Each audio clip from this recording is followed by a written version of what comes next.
Well, welcome to the For Honor live stream. The music in this is lit. There are Twitch drops, so if you're watching this, this is the after stream. But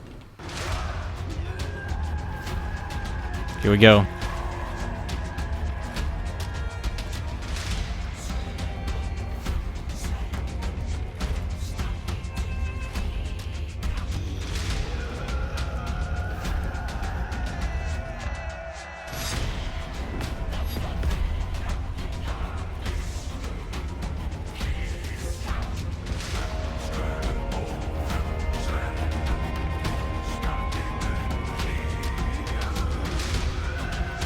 So the Orochi, the Nobushi, and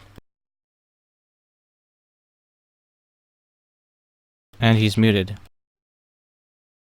Great.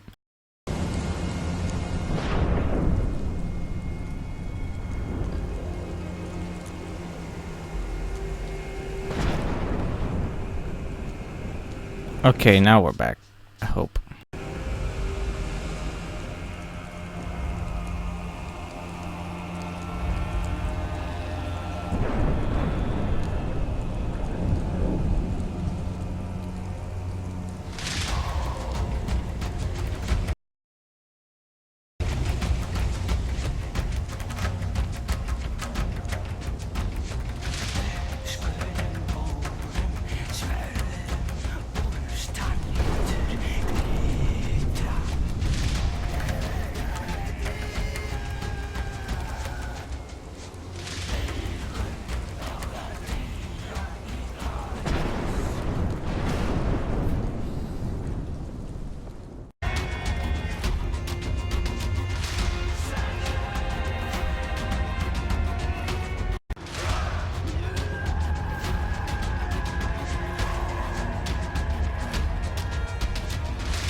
All right, take two. Good morning, good afternoon, and/or good evening. We apologize for that, but it's because it's such a big live stream today. Thank you for tuning in for a special edition of the Warriors Den for a massive day, July 25th, the reveal of Hulda, Year 3, Season 3. Join with me. The Year of the Harbinger, Year 3, it is the halfway point. So this is a big bang. Already 3 years live, 3.5 years live for Honor. So Year 3, Season 3 of Hulda. That's today, a big live stream. We're going to start off with a couple of big announcements. Well, the biggest announcement. Why don't you start us off? Yeah, you say big announcement. I want to say epic announcement. Oh, where's this pun that you intended going? I don't know. Well, that's a pretty big news, actually. Starting on August 2nd, the For Honor game will be available on the Epic Store platform. The Epic, No way. Yeah, absolutely. Yeah. No way. And not only that, as we can see on the screen, there's more to this. Yeah, absolutely. So the game will be free for the first week, so from August 2nd to August 9th. And we're talking about the standard edition here. So the standard edition. Full game. So let me just get this straight. You download it, you keep it, it's yours. I keep it. Yes. So I download it August 2nd, which is a Friday, after your work or whatever you're doing that day. At any point between August 2nd and August 9th. You get the game, you get the standard edition, for free. For free. How can you argue with free? Right? How can you? How can you? Just insane. But if not, of course, that's a great announcement and broadening our horizons in terms of the platforms that we have for Honor. Today, again, so much stuff to talk about, and it's a big live stream. We've got Twitch drops. Let's get into it right now. We've got an image for you. That's right. So you guys, make sure to link your Ubisoft accounts, Uplay accounts, to your Twitch accounts. Because this way you will be able to get one scavenger crate every 30 minutes accumulated viewing time. So it's going to be running about 3 hours to 4 hours, depending on how playful we get. Yeah, well, maybe I'll get lost in those beautiful eyes of yours. Oh my God! Oh, right? you're so kind. I might get lost in that wonderful. Selected every 10 minutes to get the chance for 100,000 steals. That's a lot of steel. Yeah. And we also have the discounts that are going on. Yeah, up yeah, until, absolutely, in the store. year 3, season 3. Yep. So that's a great combo. Customization, it's all 50% off. Use that to And buy new hero of ours, our Yep. faithful, and his name is Larry. Larry the Warden. Larry the Warden. If you don't know who Larry is, we got a little bit of a demonstration here. He is our faithful execution previewer, and he's been hard at work, just passionate about his job. And actually, because the executions this week are so goddamn brutal, and you'll see that throughout the show, Yeah. we actually have some footage of a brainstorm session on this batch of executions that we'd like to show you, because there's something going on with Larry this week. Yeah. Let's roll the clip. No, there's no one cares about number 5, so why do people care about number 6? So we have pommel strike, snap his neck, and then we chop his head off. Where's the fun in that? But this is what makes sense, right? I concur. Completely. I still feel like there's something missing.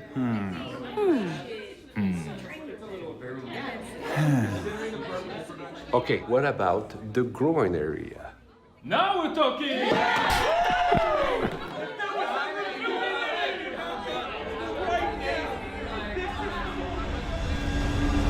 No, that's not a cool idea. That's enough. Enough. This is not a joke. I am not a. You think I'm some sort of joke? Oh, Larry, the execution guy is just a freaking joke. I am demoing execution after execution after execution, day in, day out, and never enough from you guys. You guys keep updating new executions. I'm getting executions spammed. Keep people just repeating the same thing over and over and over again. Do you know how hard it is? You guys don't even care. You didn't even invite me to the mini putt tournament, Alex. There's your schedules for the next 50 years. Ain't no more executing happening, because I'm getting you, Cherry. You want some of this cherry? That's what I think of you. Everyone went mini putting, but me, I wasn't invited. Vacation, 1 week off. Let's see how you figure it out, you creative minds. Goodbye. That was just lovely to witness in person. It's gone. I can imagine, yeah. Yeah, but again, Larry, we spoke after, and he's taking a well-deserved vacation after 3.5 years of hard work since the launch of For Honor. He's taking a well-deserved vacation, as you guys heard, but you know, you can imagine that the line needs to be drawn somewhere. Yeah, I mean, yeah, I kind of feel like I feel for him, man. The groin area is, yeah, you that's you the don't line. go there, right? That is the line. No touchy. But more concretely, guys, what this means is that for the week that's coming up, July 25th to August 1st, is that Larry will actually not be in game. Yep. And actually his coworkers, nice enough, all of the other heroes in the roster are going to Yep. be replacing him for that full week. Yeah, before he everybody rests chipped up. in. Yeah, he's going to rest up for year 3, season 3 of Hulda. Because the executions are brutal this week. Yeah, and I mean, thankfully, the executions that we're going to show today were recorded before Larry went on vacation. Yeah. So you'll get to see all of that today. But yeah, this Yeah. week, Larry's taking it. Yeah, he's taking it off, and he a bit of a actually told rest. me after I spoke with him, because he's a close personal friend of mine. He told me that he's going to start a blog. Oh, did he? Really? Yeah, Wow, 100%. okay. So I think the first activity he might be doing is taking a bike ride. He hasn't biked in 3.5 years, so it might be rough. But we'll see that. You guys can check that out on the For Honor Game website at forhonorgame.com. All jokes aside, though, we've got a packed show. Let's get right Yes. into it with the agenda of today.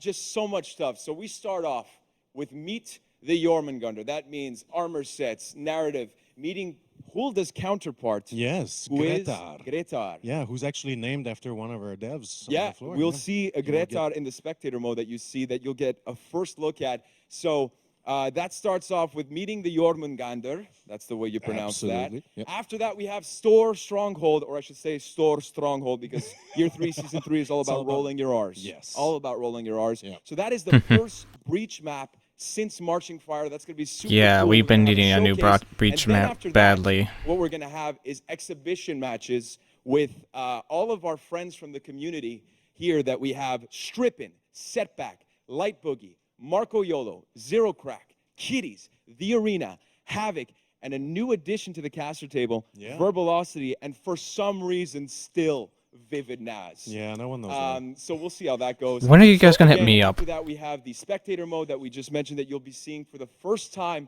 That was announced When? at E3, and you'll get your I'm first playing this look. game too. Going to be super cool with, as we mentioned, Greta. That's going to be, showcasing that at that point. Yep. After that, we have Heroes and Balancing with also a novelty that we'll keep for that segment, which is going to be super cool. And then finally ending today's show, I told you, it's jam-packed, a special segment with our creative department here at Ubisoft called Helix, in terms of how we produce CGI trailers that you'll see after this in terms of a transition. And this here, cool like this. image. Yeah.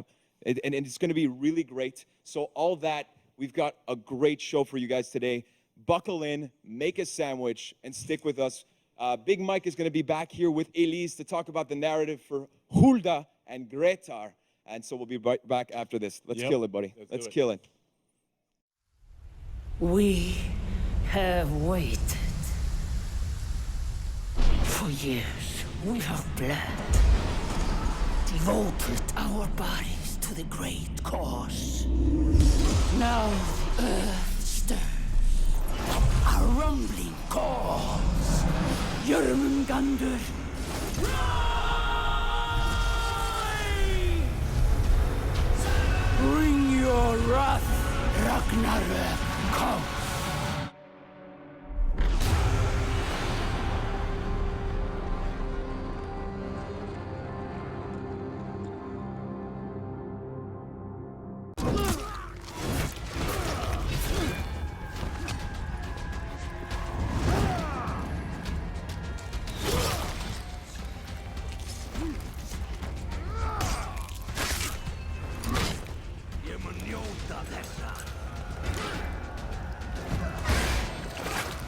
Hér færðist þú mikið í fang.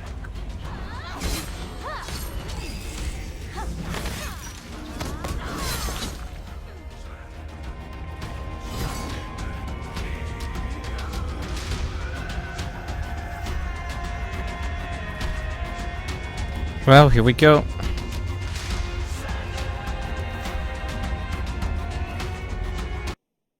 And we're back. So I'm here with Elise from the narrative team.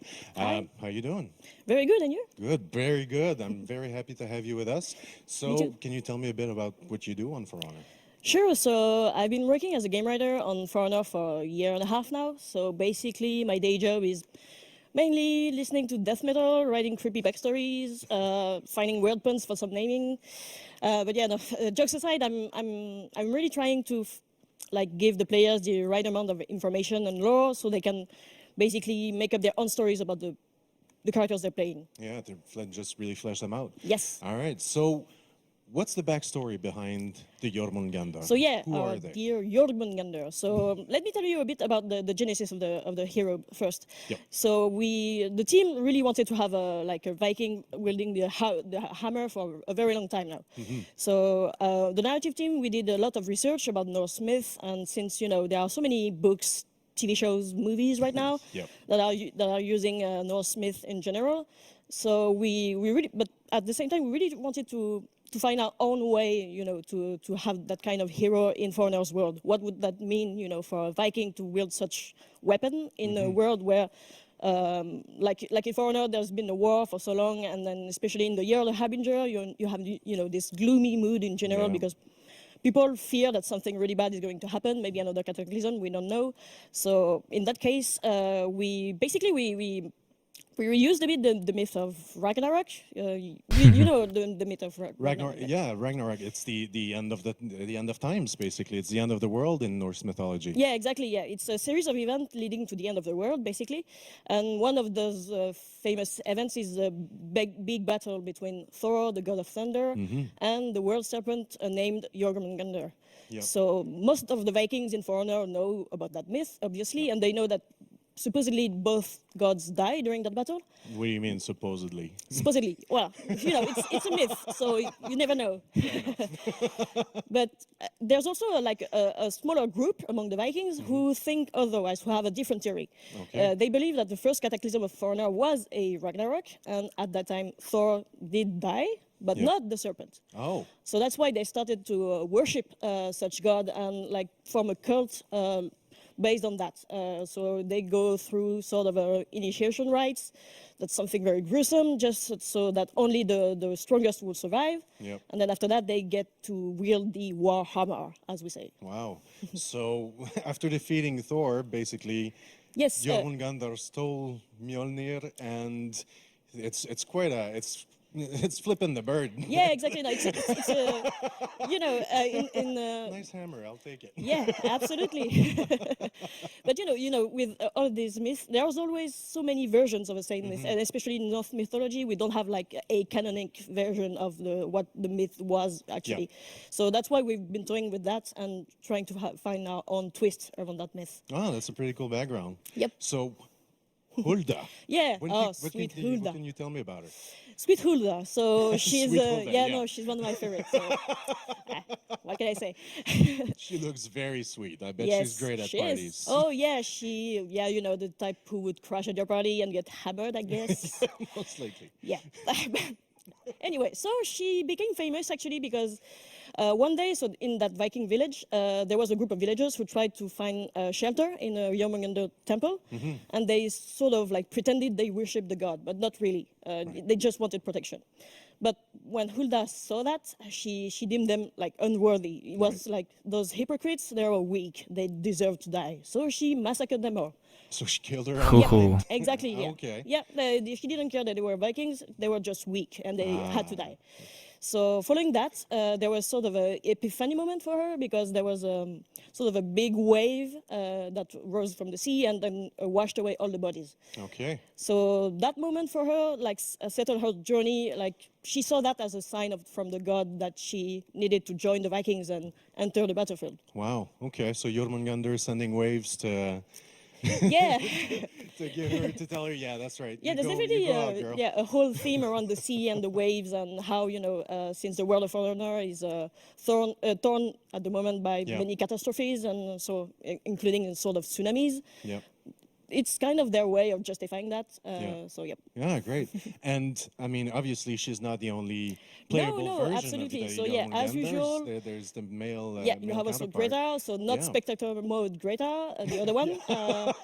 So, which no, he's not as bearded, but yeah. Yeah, just a stall though. Yeah. Greta, so his journey is slightly different. He was sort of a regular Viking. He was in the Viking army first.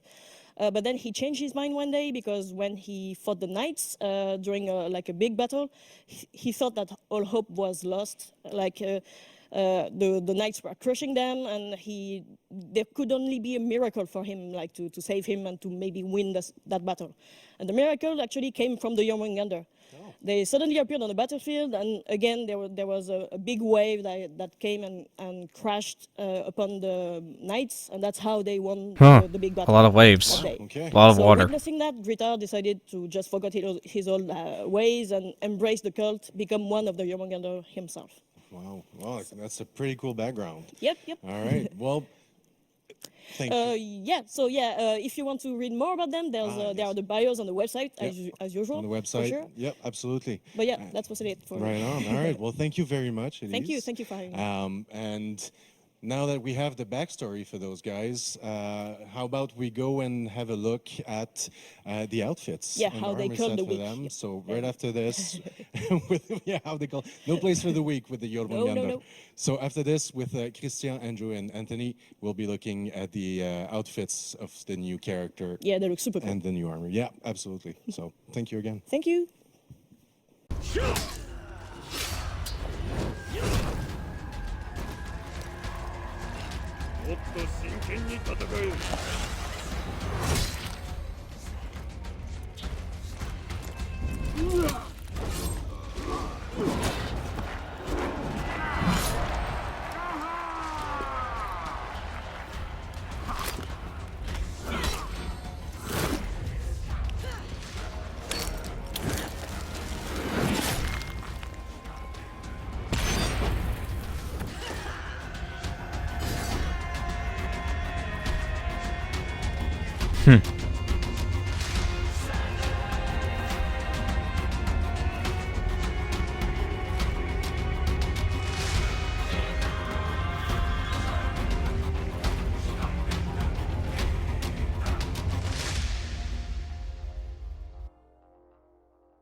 And I'm now with the character team, who will be showing us the outfits and armor set for the Jormungandr with Andrew, Christian, and Anthony. So how you doing, guys? Good. Very good. Yep. Very excited. So am I. It's going to be great. All right. So tell me about the design, the Jormungandr. What's the idea? What's the theme? So you have to imagine these guys like being part of a sect. They have a strong belief, you know. All their belief is around the Ragnarok prophecy. They even call themselves the Jormungandr, which is a mythical creature. It's a giant sea snake. Yep. And these guys, like Elise was saying, He's a flying big through noodle. The land, and they're trying to seek the signs of the prophecy. They wanted to make it real, you know, Right. and they would even go to the point that they would kill their own people if they have to do, you know. And if they can help it a little bit, they will do it. So this is the type of people that we're dealing with. Yeah, right. some reference. So Yes. these are the inspiration images that we took it from. This is the war boys from the Mad Max. Yep. And there are Picts, and there's a voodoo element in the signs. We used the face paint to unite them as to show a fanatic cult. Yeah. And use the Pict scarification and the war paints to show the wildness side of it. Also use the voodoo elements in the signs to enforce their obsession of a dark belief. Right. And of course, we added some sea serpent design in the characters. Of course, yeah, Yeah. because I mean, that's what they're basically worshiping. So, all right, cool. So what do we have here? Some early sketches. It's also to study a little bit the range of different possibilities for the different outfits. You know, we wanted also to have these guys. They could come from every part of the land. They're not military. They would gather around their strong belief, their cult, and we wanted to have something that is impactful. And striking, so we worked a lot also on the face paint. We went pretty berserk. You'll see it on the build later. Also, we wanted to give the balance of the character. Sometimes we go too much. So for one of the example is that they were always carrying the skull, and we thought that was kind of too much. So those are the things that we simplified it, just focusing on the character. So these are the result of it. All right. And we wanted to kind of provide some type of role or the rank in the character. So first one will be more of the priest-like for the ceremonies. The second one will be the kind of a war boys, like the brute type. And the third one will be the type of commander or the warriors. Okay.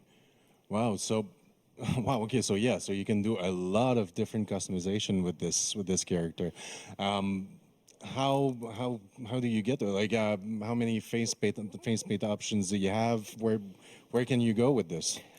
There's all the faces we try to bring a different flavor for the players. If they want something that is pretty striking, kind of wild, to something that is a bit more traditional, we'll try to bring that to the players so they can choose or be whatever they want to be. Yep. And I mean, they look savage. They look savage. They look good. That the team color also is gonna pop out all those paint tattoos and the stuff that we put on their skin. All right. So, of course, she's not using her makeup to attract others. Yeah, no, clearly not. It's more for the ceremonial or to scare the other opponents. Yep. And also she shows her dedication for her belief. Right. So those are the makeup of the Hulda. Yeah, and what is cool is that with the same face, is the same sculpt. That's pretty just cool. Changing the haircut. Sorry about the jumping up and down. I keep double clicking on Firefox. Got a completely different vibe. Absolutely.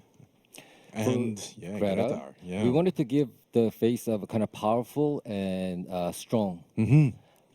This is a good example of the range. So on the left side, you see the kind of the wild savage, the war paint with the wild hair, towards the more traditional helmet with the Loki's horn. in front. So this is you can choose it from the very simple and the primitive to the helmet. To the more traditional look, yeah. And the ornaments. We're bringing the ornaments on the shoulder because we wanted to have this freedom on the heads. And we've been doing this with the previous characters of the Dark series, and it was just making sense. Looks great, changes the silhouette of the characters, and it was making sense on this one. So yeah, absolutely. Yeah, it looks awesome. And Yeah, of course, this is the teaser of the weapons. Yeah. It's a great tool to tenderize the fresh meat. On a battlefield, you don't know. It's very convenient. Yeah, well, I can assume so. Yes, they look pretty. They look good. Pretty massive. And later on, Anthony will showcasing. Yep. We'll be showcasing Yep. all, We'll all be the back later weapons. for this. All right, great. Let's check out the build. And, yeah, I think you have a build to show the outfits. All right. First set. This is it. We started designing this first set, and it was also the first model we tackled. So bear with us. It's not the idle pose of this character. This is the warden pose as usual. So that's why they look a bit wonky. Pretty striking look. Yeah. Very punkish. This one looks like a. Yeah. We have different makeups for these guys, different level of makeups also. Yeah. Some of them you'll see more of the face, some of them you'll see more of the impactful makeup. Like this one is more a voodoo look. Yeah. Yeah, I was about to say, I mean, you obviously the face paint is going to be a great way to customize your character, but you do have some headdresses that can be used. Yeah, And our Skull war boy. So we don't have the team color here, but when you apply it, some of the face paint and some tattoos are just going to pop out. They're going to pop out, yeah. The material change will be the leather. And we don't have any mandatory spot for the player expression. So if you want to just be with no player expression at all, just the team color, you can go with it. And if you want to apply the player expression stuff, it takes really well because there's a lot of surface. It's pretty nice. All right. And I noticed that a lot of them seem to be barefoot. I think that maybe some gladiators are going to be pretty happy about this one. This set though is pretty protected.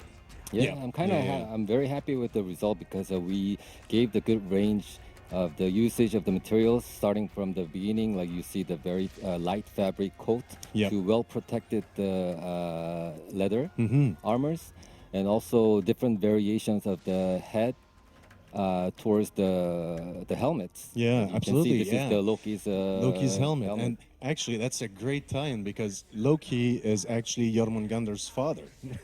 He's the one who brought the sea serpent to life with a bunch of other weird stuff. Norse mythology can be pretty intense sometimes, but yeah, it's awesome that this ties it into to Loki as well. That's why you will find a reference to Jormungandr, yeah, the snake tattoos or he's got a tattoo on his arm and on his face. Yeah, so going through all of his body, he's got the Jormungandr, and the gray part is gonna take the team color. So this one's gonna be pretty interesting to see with the customization. Ah, cool.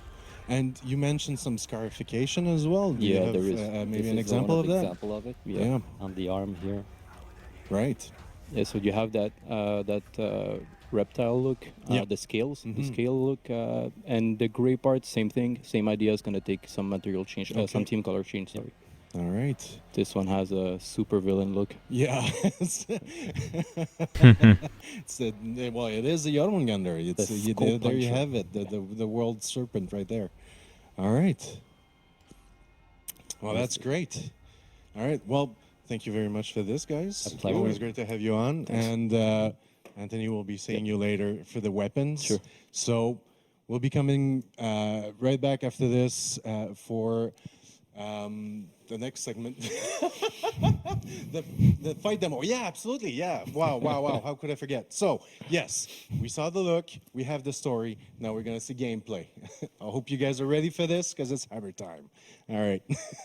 Thanks again. Thank you. Thank you.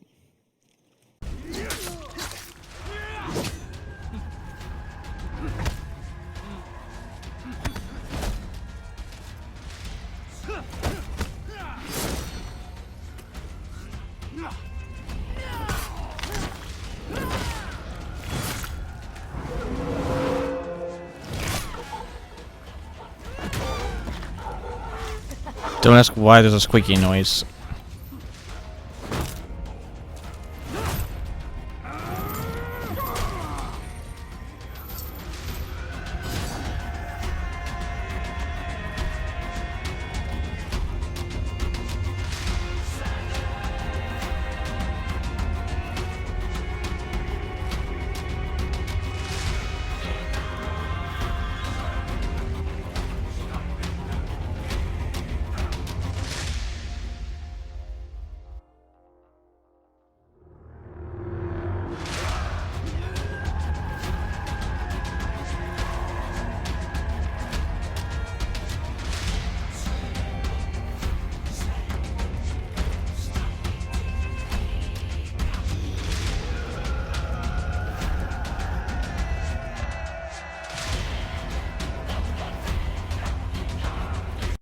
That's right. We are back with friends from the fight team, Stefan Jawiski, My boy. Frank, aka Nuke. How you guys doing today? Doing good, and you?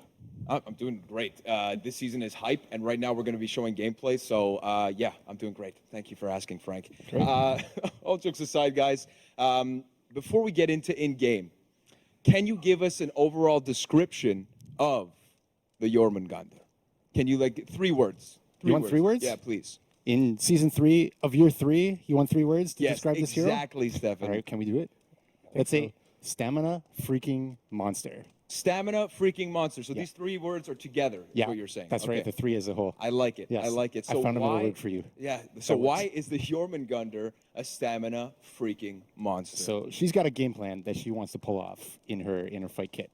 Basically, what she wants to do is use her stamina draining moves to beat you down to 0 stamina. Then, when you're in a dangerous spot out of stamina, she wants to unbalance you with these moves. And then from there, hammer slam, confirm big damage, win the game. Nice. That's the goal. Nice. And we're going to see all of this, obviously, in game. But so, for those of the people that obviously are going to see this for the first time, is there any heroes on the current roster that you guys can maybe make comparisons, maybe for like a good transition for when this new hero is out next week? Yeah, I think for sure Centurion mains and probably Glad mains as well. Okay, That makes total sense. I mean, like, both of these are like punching and beating you down with stamina. Gladiator mains know what the toe stab does to out of stamina opponents. They put them on the ground. Yeah, and speaking of toes, I mean, they are just there for the taking in the Jormungandr. So maybe a natural rivalry that might happen because of that.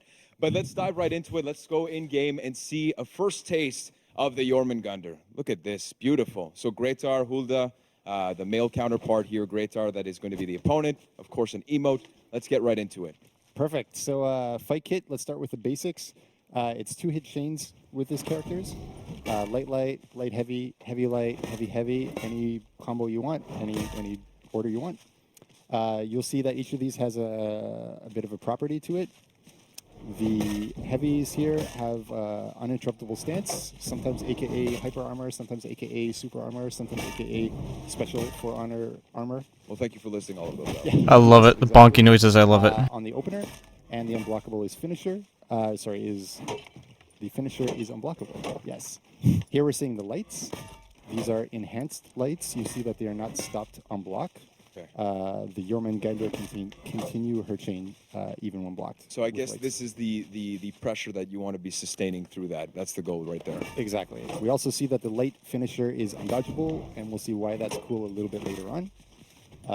Yes, you will. But now we're starting to see the Zealot or the Jormungandr throw a zone attack, which can also chain into the finishers. Okay. We will also see it from a variety of other ways to get into the chain. We can do dodge forward heavy there, which chains. It has an uninterruptible stance as well, and that's sprint attack into finishers as well. Nice.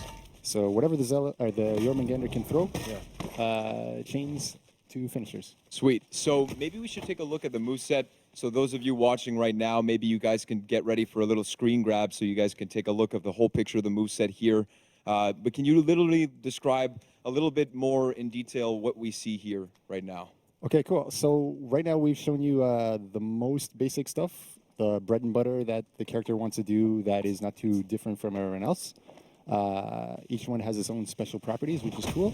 But now we're going to get to the really crazy stuff that you saw there. Sweet. So we've got the ability to drain stamina, and we'll start to do that with each of the moves. So this is a Jotun Surge. It's down X from neutral and drains big stamina. Okay. Also, it flows into the chain, so you can continue the pressure with your light or heavy finishers. Nice. We can also do it as a second hit in the chain. This is Jotun Farewell. Boom, also drains stamina. So also super cool. We're going to do Jotun's Grudge next, which is the parry punish.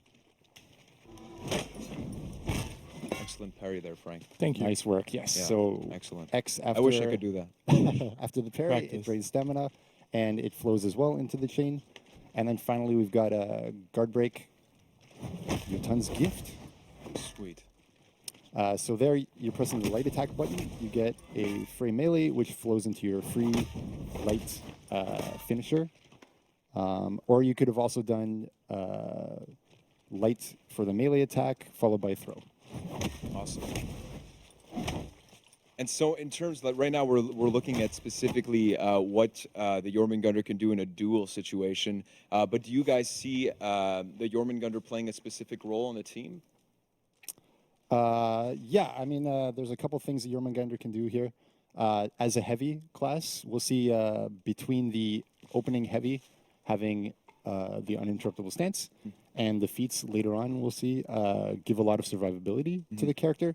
We think the Jormungandr is going to want to be the home point defender, as well as rotating to the lane and helping out in the group fights there. Sweet, sweet. So do you guys want to go right into the feats then? We'll show we got a few more cool stuff to show. Oh, on there we go. character. Okay, Yes. perfect. You're not finished. No. Excellent. Yes. We've given you the anticipation part, but now it's time to pay it off. Okay, so now the opponent is completely out of stamina, and this is where you think this is the bread and butter of the character. This correct? is where the Jormungandr is happy. Okay. She's done a bunch of work, put him out of stamina, and now all of the stamina draining moves cause unbalance. Okay.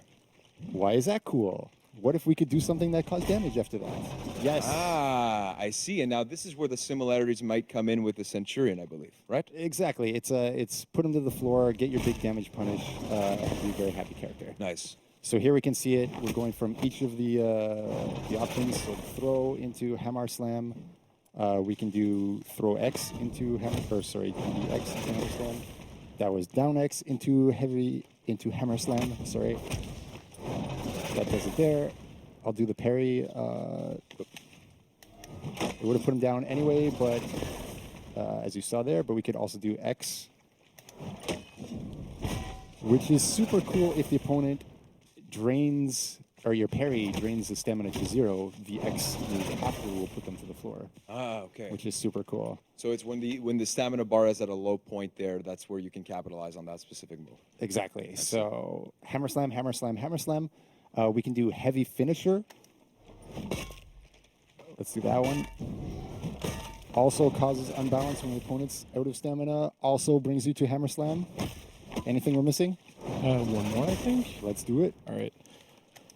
Heavy the bush. So winning. Into the winning. Hammer Slam. Always. No matter what you do, Hammer Slam. Nice. That's the goal. Nice. So Hammer Slam is the go-to move here for the Jormungandr. Exactly. Awesome. All day, Hammer Slam. Hammer Slam all day. I Yes. like that motto. All right, so let's move into the feats, I guess, because this, again, we were looking at the moveset maybe more in Basically, 1v1 she's a reworked situation Scent. or 2, whatever it is, but more in terms of the team-based game modes, Dominion and all that good stuff, like Breach. What do the feats accomplish for this hero? So there's two kind of overall things that the feats are trying to do. First is help give the survivability to this heavy. We'll see that with feat number 1 and feat number 2. And then feat number 3 want to help give options to go to the Hammer Slam, basically. Okay, sweet. And so let's start off, I guess, with feat 1. What can you tell us about feat 1? I think we have a clip of this. We should, yes. There we go. So this is Hilton Salve. We see on every one of the stamina draining moves, so down X there, parry X. Each of these is healing the Jormungandr on every stamina draining hit. So she wants to do these stamina draining moves anyway. That's her kind of game plan. And now she's being rewarded with HP for free on every one of those hits. Nice. And now feat 2, what does that do? Further helps her survivability. Okay, she's done all this stuff. She's put the guy over stamina. She's got healed on down X.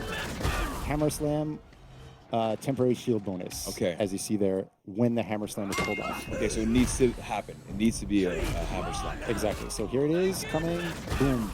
So, shield. So as a player, if I see somebody starting to get out of stamina, this is where I would try to activate that feat 2 if I have it, and then after that, we can capitalize and get that extra shield. It is a passive, so even better. So Jormungandr is getting rewarded all the time by putting the opponent lower and lower in stamina, eventually getting the Hammer Slam big damage. Okay. But she's also like making a bigger swing in Okay. things with healing and then eventually a shield. Okay, sweet, sweet. All right, well, what can you tell us about feat 3 then? So feat 3, what if it were easier to actually pull off the Hammer Slam? Feat 3 is a Zealot Bolt, and you see here, puts the opponent out of stamina instantly. Okay. Projectile. Hard to react to, of course, because it's pretty quick. You're going to eat that quite a lot. Yeah. And then from there, obviously, she's going to want to try to get to a melee move and try to knock you to the ground. And then again, the Hammer Slam. correct. Of course, the Hammer Slam. The Hammer Slam. Okay, well, of course, Feat 4, which is the best for last. Feat 4, Twilight of the Gods. Twilight of the Gods. Yes. That sounds menacing. AoE, knocks down everybody nearby, gets uninterruptible stance during it.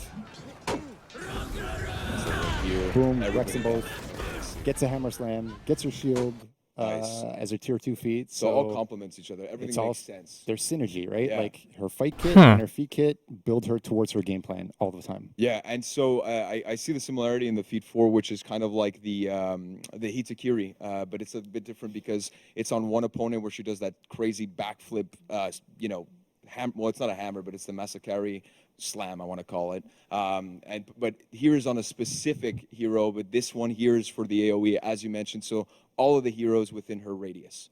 Exactly. I mean, like, if she can pull it off in a group fight, she's going to be happy because she's going to get her Hammer Slam off, but also her friends are going to be happy because they're going to murder everyone who's on the ground, too. Of course, of course. Well, that's awesome. Do you guys have anything else to say about the Jormungandr before we move on? I think Get Hype is a pretty good one, right? Hammer Time, what, August 1st? August 1st, that is correct. So Hammer Time, you heard it here from Stefan and Frank. We'll see you guys again, of course, for balancing and improvements later on in the show. So we'll be right back for a weapon showcase. Big Mike is going to join me back on the couch with Anthony Makhlouf. So that's going to be super cool. Thank you again, and we'll see you guys later. Thanks. Bye-bye.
Joined back now with Anthony Makhlouf, the texture artist of Ferrauder. You've got some cool stuff to show us. Yeah. First on the Jormungandr, all of the weapons for that class, and also the weapons that are coming up for Year 3, Season 3 for all of the other heroes. Are you excited? The roster, yeah. I'm pretty excited about it. Yeah. Let's take a look. Let's dive right in game, starting off with the standard hammer here. Just looking brutal. That's the hammer that you get when you get the character, the first hammer. Sweet. And as we go on, we'll see the evolution of this one. Awesome. So really happy about this one, yeah. So this is like common, rare, epic, heroic, and then exactly. The rarity just goes up as we go left. Sweet. Really happy about this weapon. It's the first of its kind in our game. So we didn't have this type of weapon before. So a crushing weapon, a really savage, violent, heavy weapon. Yeah. We really wanted to convey weight on this one, and the materials really work. It's a pretty nice weapon. So yeah, before that we had slicing. Yeah. A lot of blades. Must be completely different when you're trying to add those textures, of course, because this is a completely different weapon, as you said, the first of its kind in this game. So can you tell us a little bit more about like the creativity behind this? Is there like a theme that you try to convey throughout the whole weapons, or is it trying to give its own flavor each time? Yeah, it depends on... Oh, I like them. Sometimes I'm liking them now. One theme for it, but usually we try to convey like a general idea. Yeah. Pretty much the Viking mythology. That one looks brutal right there. Yeah. Yes. Pretty big and heavy. So, interesting thing about hammers is that they're good for crushing heads, but also for those chicken cutlets, right? Huh? This looks great. So for battle and cooking, perfect. It's a perfect weapon. Sweet. So let's head on over to all the weapons behind this beautiful wall here. Look at this, just a beautiful room with all of this stuff that's being ready to be shipped out for August 1st, Season 3 of Hulda. Starting off with the Warden here, beautiful piece. These are really cool. So we didn't have a specific idea in mind for these. To create more variety. Yeah. And keeping them as beautiful as we can. And of course, you guys, again, we talk about maybe themes and the textures playing an important part in conveying like the way My this steel beautiful is gonna die. I feel it. set here. And we're going faction by faction. So Lawbringer here. And so how do you guys, you know, again, bringing in new weapons must be a challenge each time because you want to bring something new to the table. So how do you guys as a team try to bring something new every time? Well, everyone has its own. Everybody has its own specialty. Yeah. You know, on the team. So you have the creative side, and you have the fight team side. Everybody like they choose a type of weapon that they want to have a link with the character. Wow. And we try to get that story through the weapon also. So the story of the character. Oh, the man. Character he is if you take the Look at that sword for the Highlander. Dude.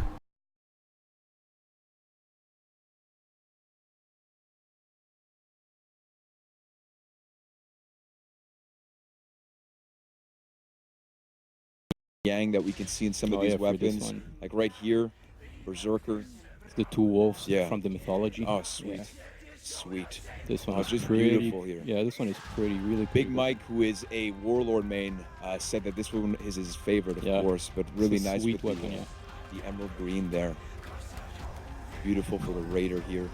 And now moving on to the Samurai. So this is for the Kensei, beautiful textures. And again, I assume that you're playing with not only colors and the textures That together, I want it. and I want that each sword. time you're trying to bring maybe something that hasn't been done before, which must be challenging with the amount of weapons that come in. Yeah, we have a lot, exactly, and we try to recreate stuff, new ideas. This looks brutal. Big Shugo mains here. Must be happy with that the one. main thing is we try to not lose the nature of it. You know, try not to lose the nature of the weapon. You want to understand that it's a weapon, and still be artistic. So keep it beautiful, but you understand that it's a death. You know, it's a killing machine. It's Of a killing course, of weapon. course. Yeah, you know. These are all brutal. They're beautiful, but I mean, it's a nice thing to see for the last time. Yeah. Right. You want to make sure. Yeah. Moving into the Wulin here for the JJ, which is absolutely beautiful, and now the Nusha. Really great details. Pretty Look nice. at This that. one very Yeah. colorful. Really, really nice.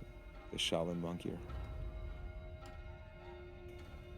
And Tiandis with the jade. This one I have to say is probably my favorite just because of the textures here. Yeah, Did you work on this specifically? The edge. We work on every one of these, so I take a look at every one of these, Okay, nice. at least once for sure. Yeah. Well, excellent job by the team here. It's thanks to absolutely the team, yeah. beautiful. And shout out to everybody who worked on these. Thank you so much, Anthony, for taking the time to showcase all of these really cool weapons that are coming out, not only for the Jormungandr, but for all the heroes that we just saw. We'll be right back to showcase for the first time the new Breach map since Marching Fire with George and Nicolas from the map team. Thank you again, Anthony. Thanks. We'll be right back. I'm dying. My steel is dead. I'm dying right now. I'm internally screaming. Oh, this is the sheet. This is the breach map. Wow, look at that.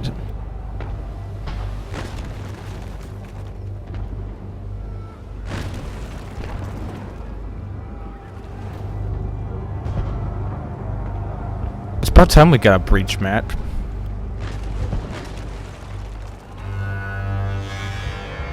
Oh, that music. Oh, it's a fish. What am I talking about? It's probably I don't know what it's called. A basilisk, maybe. Well, no, it's a swordfish. Okay. Look how big it is, dude. Fish. The tusks. That's nice.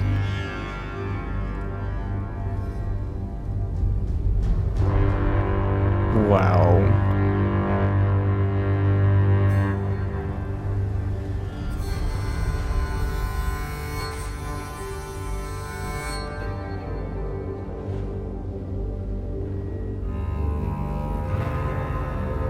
Oh, that is just so cool.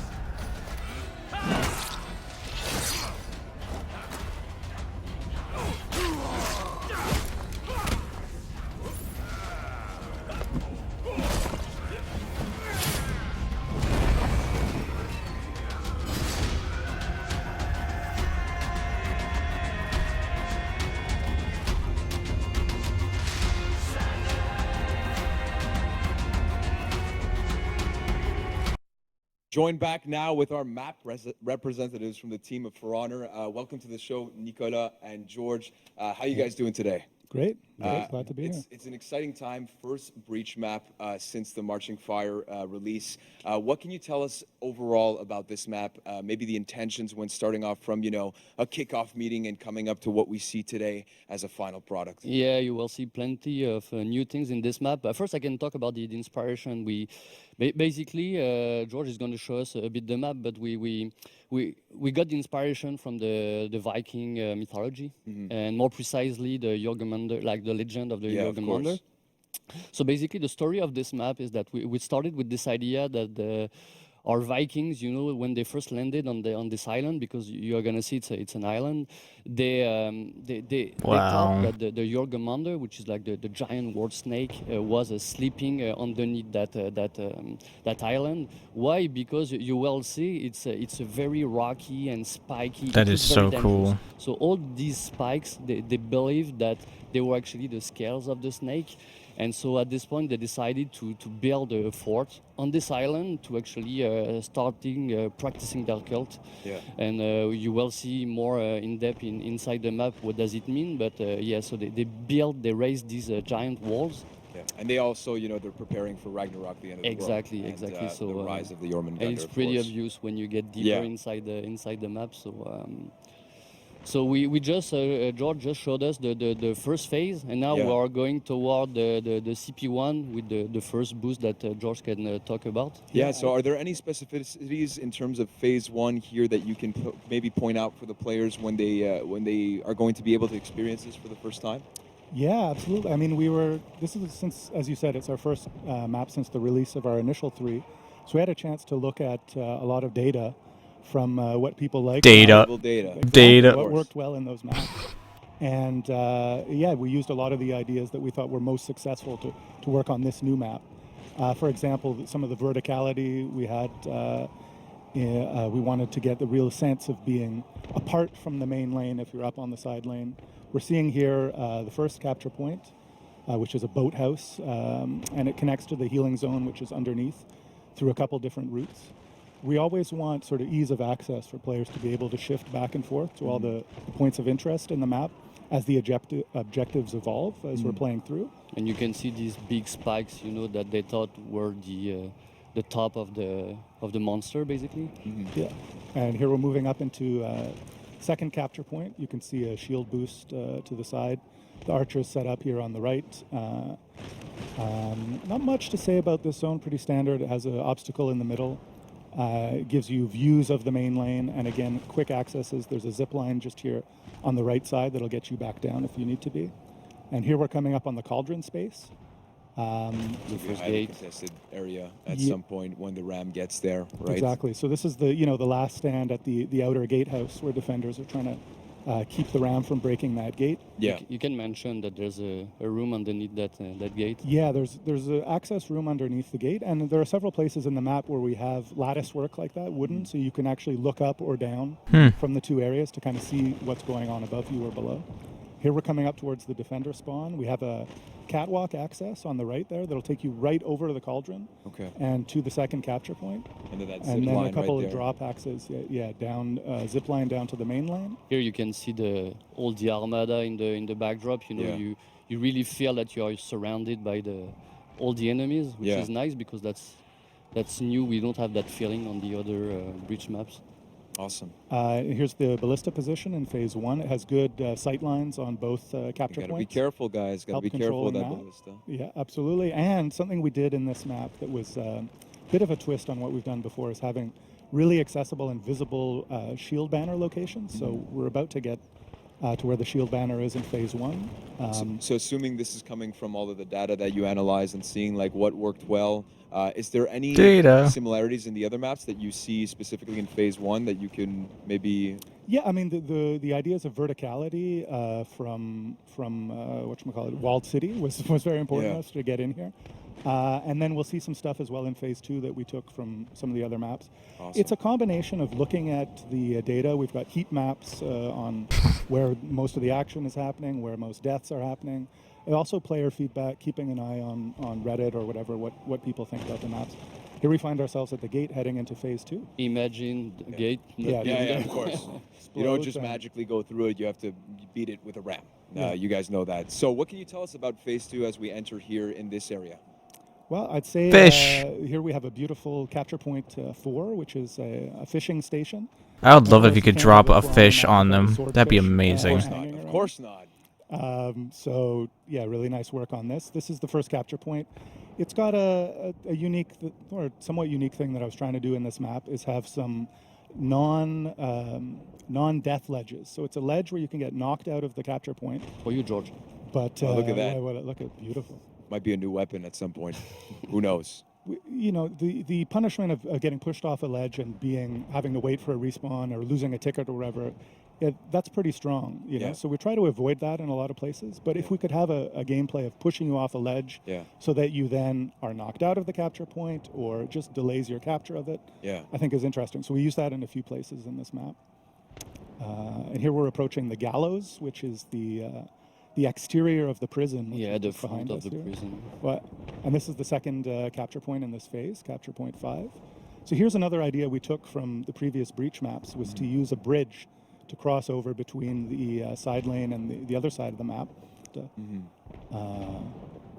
And now we're coming into one of the most beautiful features of the map, and we hope people spend a lot of time here. It's the Guardian's War Chamber. Looking menacing right now. Tremendous but work beautiful. by the art team. Yeah. Yeah, it's a kind of command center. Basically, the Guardian will be there, like at the back, waiting for you. And here, the thing you see is basically the map of Foreigner, with like a snake surrounding that world. That's so awesome. Like in the mythology. So awesome. So this is where you'll be seeing some Guardian fights in a beautiful room with a lot of death. It's a nice dichotomy that we have here in For Honor.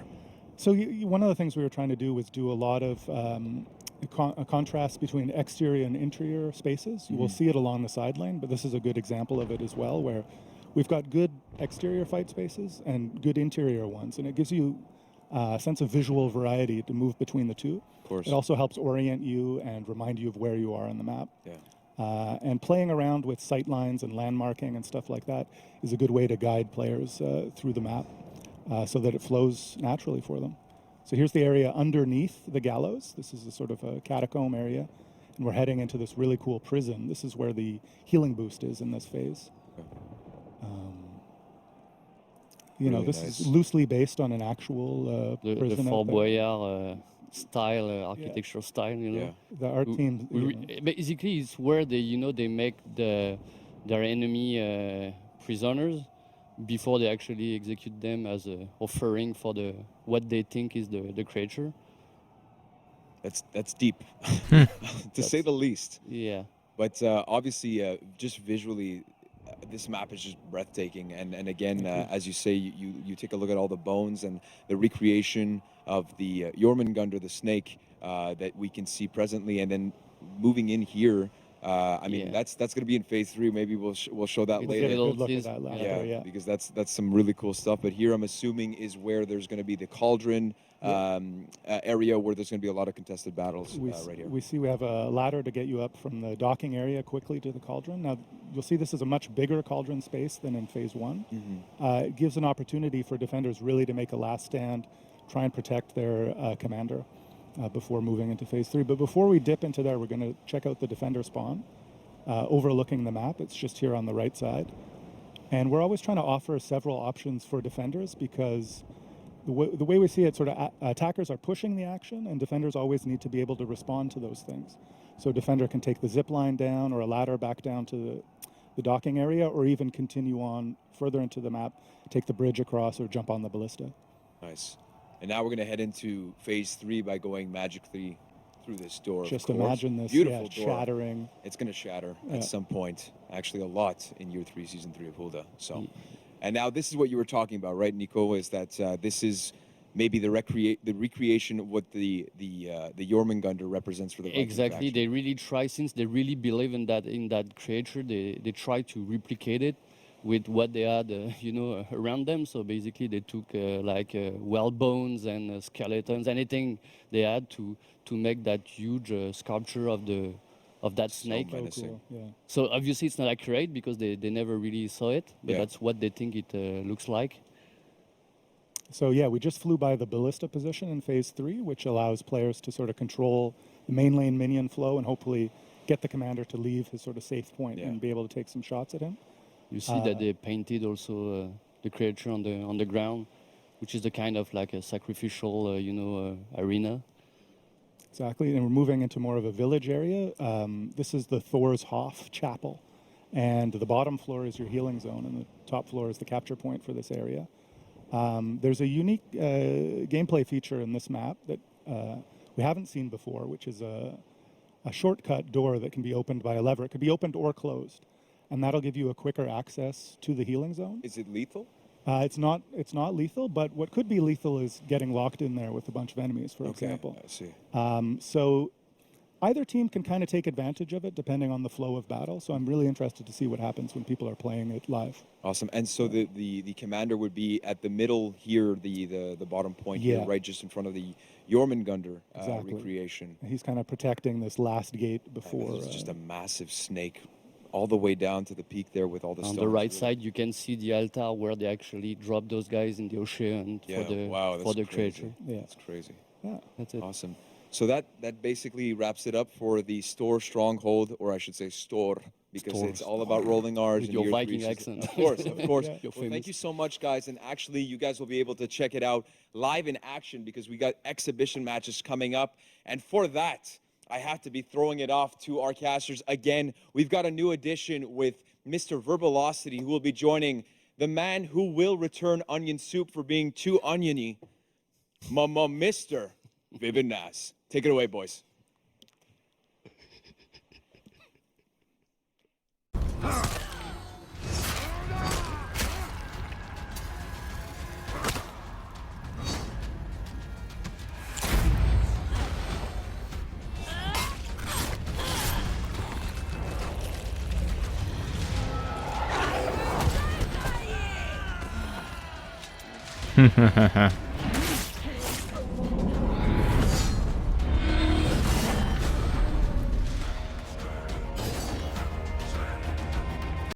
Okay, so I'm not going to sit here through the exhibition matches. They can just do them. I will come back later though for the balancing that they're going to do with the Nobushi, the Orochi, and the Shinobi. So when that happens, we will be back.